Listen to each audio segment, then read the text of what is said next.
Hi, welcome back to the shop. Thanks for stopping by. It has been 11 months since I put out a video, and this is the only turning project that I've done in the last 11 months, and I actually did this in March. This is going to be a segmented urn out of a Padauk and Maple for a friend of mine. And you can see I'm going to use 12 segments per ring in this project. And this is my homemade wedgie sled, and I have some friends who have a cabinet shop that made me the segments, and they are made on a CNC router, and they're deadly accurate. So the design that I'm going to make, I found online. It's a gentleman by the name of John Laup who makes segmented vessels, and it wasn't an urn, so I modified the top obviously, but the actual pattern and the rough shape is from a picture that I saw online of his. So I'll give him the credit for most of the design. So I use Segment Pro, which is a program you can buy for doing segmented work. You can design your vessel and set the thickness of your ring, set how many segments per ring, pick the kind of wood, and then when you're done you can get a cut summary of, like I'm showing you here, and it'll tell you, how many segments, what thickness it has to be, what the outside diameter of the ring is based on your drawing that you made on the Pro software, and it tells you how to mill your wood, what length, what width, and how long each segment has to be. So it's pretty cool. If you do much segment work, I highly recommend it. Here, I'll show you the process just for cutting the segments out in one ring. I won't go through all the rings here for time's sake.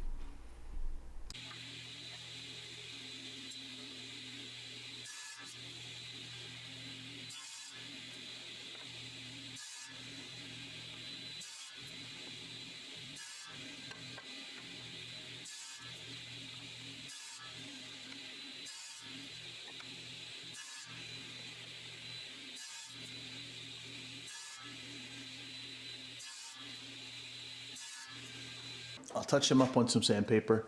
They're pretty clean, but they do have a little tiny bit of fuzz on the end, so I'll clean that up.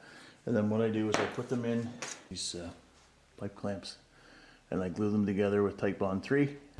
And this is the most tedious part, sanding these little segments to get good clean glue joints. So a few seconds ago I said I was going to use Titebond 3 glue, but my Titebond 3 was not any good, so I'm using Titebond 2 on this, which is every bit as good. And again, I'll show you gluing up one ring. So where these segments are all actually ingrain gluing, it's important to get a lot of glue on them and not skimp on the glue.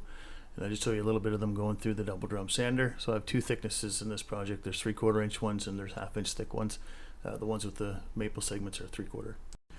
This is probably one of the most satisfying parts of doing segmented work, when you get your rings all done and they're sanded up and you have glue joints that look like this. And it is really easy to do with a wedgie sled if you get your setup properly and you make sure your blade's sitting vertically and do all the right things up front. So now I'm going to start stacking and gluing the rings, and I'm going to do a few at a time, not the whole vessel at the time, because I'm going to put them on the lathe and I'm going to hollow the inside out as I go. It makes it much easier for hollowing. One of the most important things about this is that you have to stagger the joints between each ring. So you see that the joint on the top ring is in the center of the segments in the bottom ring. That makes it a lot stronger vessel. And in this case, where there's one segment of maple that need to line up vertically as well, you got to be careful about that alignment. And of course, the more glue you put on, the more they slide around, so you got to kind of twist and push them down to get a good fit. And even when you do push them together, they do still want to move around a lot, even when you first put them in the press. So you got to be very cautious when you're tightening these up, but they get out of alignment quite easily.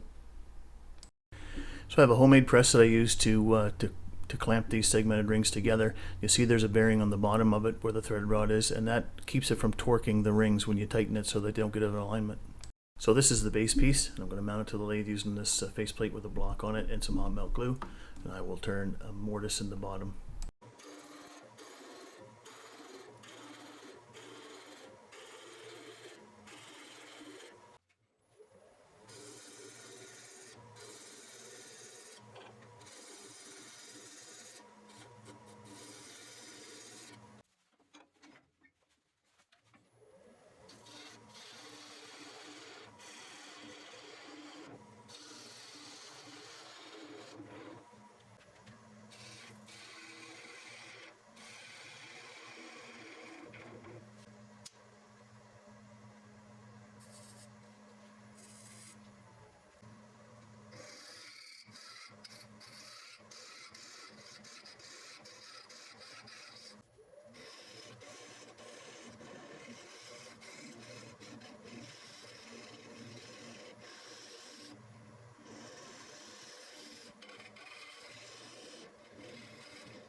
Now that the bottom's finished, we can turn it around and true up the face and get ready to start adding some rings.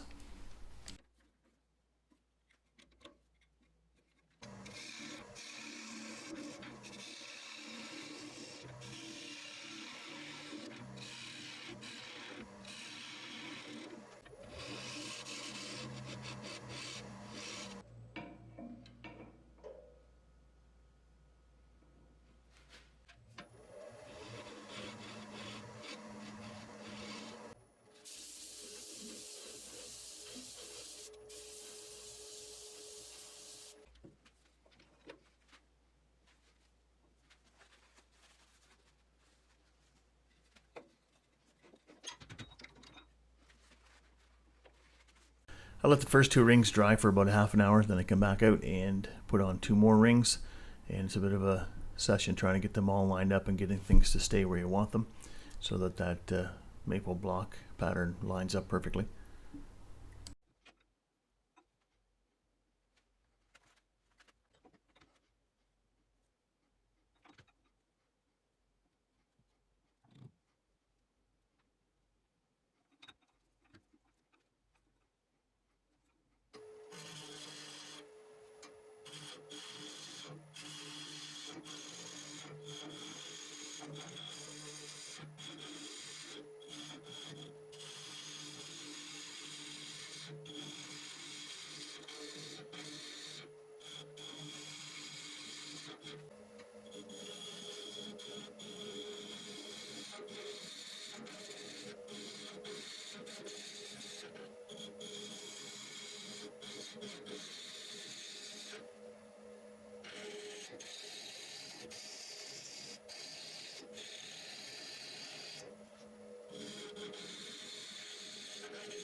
So this didn't like being cut on the outside with a gouge for some odd reason, but it cut like butter with the scraper, so I stuck with the scraper for shaping the rest of the outside.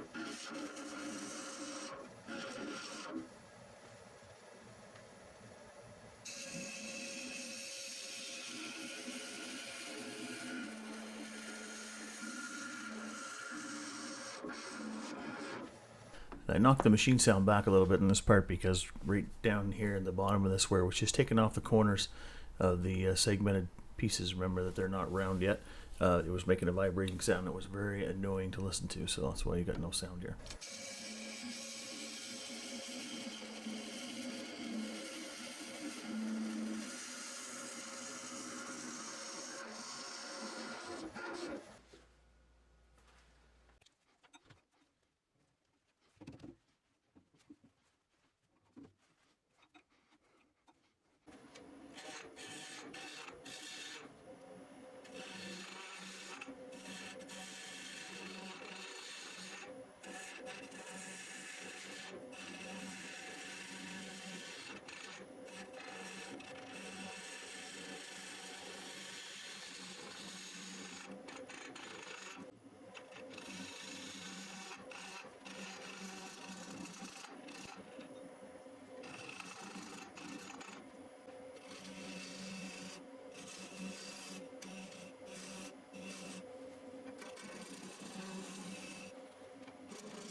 Off camera, I went in and hollowed out the inside to the finished wall thickness that I wanted, except for the top two rings, which are left wide, so that I get a better glue joint when I put these together. And also I have to round these from the outside going in, so a lot of the thickness is going to come off of the outside.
Just going to show the very little bit of the start of the hollowing of this, because you can't really see the end of the chisel, and if you can see it on camera, then the camera's in my way and I can't see where the chisel is. So just a few seconds at the start, and then we'll get around to the outside and start finishing up the outside.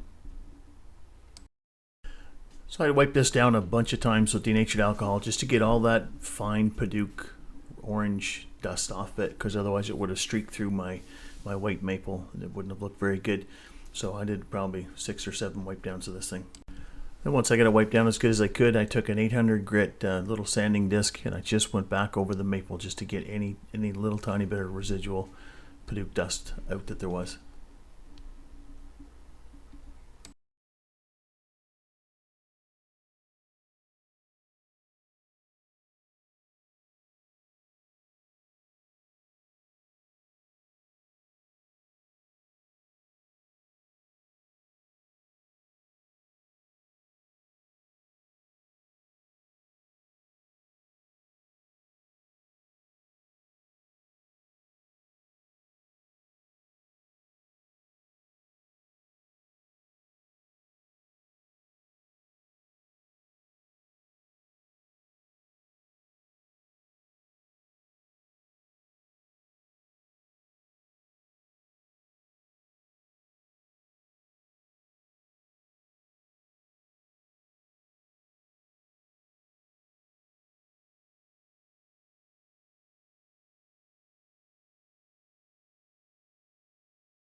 Now we're on to making the lid.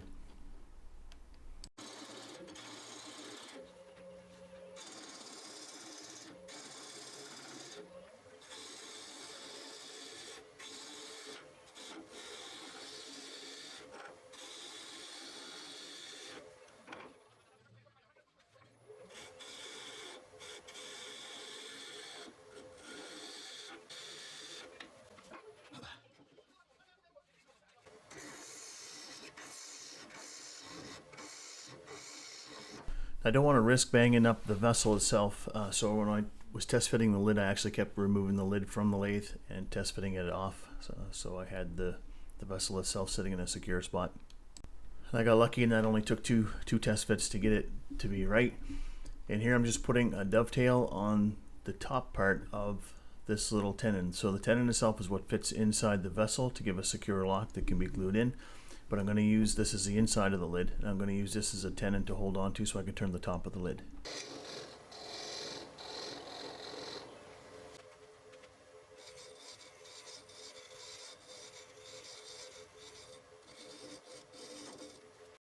I'm going to use all the sanding and finishing techniques that I used on the rest of the vessel on the bottom side of this lid.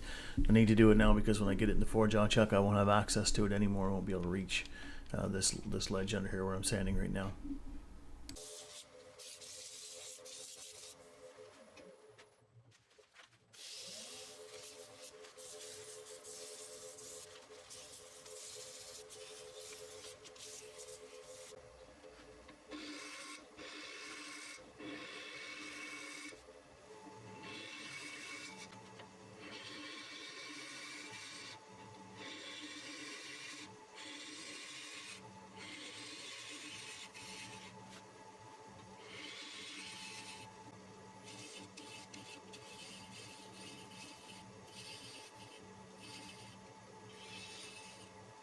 Well, if you're still with me, thanks for sticking around. I really appreciate it. Also, I want to say thank you to everyone who's reached out through the comments or by email and checked in to see if I was okay, where I haven't published anything for a long time. Certainly I'm fine, just extremely busy. Also, thank you to everyone who's continued to watch the older videos, and thanks to everyone who's subscribed over the last 11 months as well. The channel's continued to grow at a slower pace, but it's still growing, and I appreciate that. I'm still not going to be able to put a video out every week, but I will certainly be more active than I have been in the last 11 months. So if you like this video, please leave it a thumbs up, and if you didn't, give it a thumbs down, and please leave a comment and let me know why you didn't like it, and I will respond to all comments, good or bad. So thanks for watching. We'll see you next time.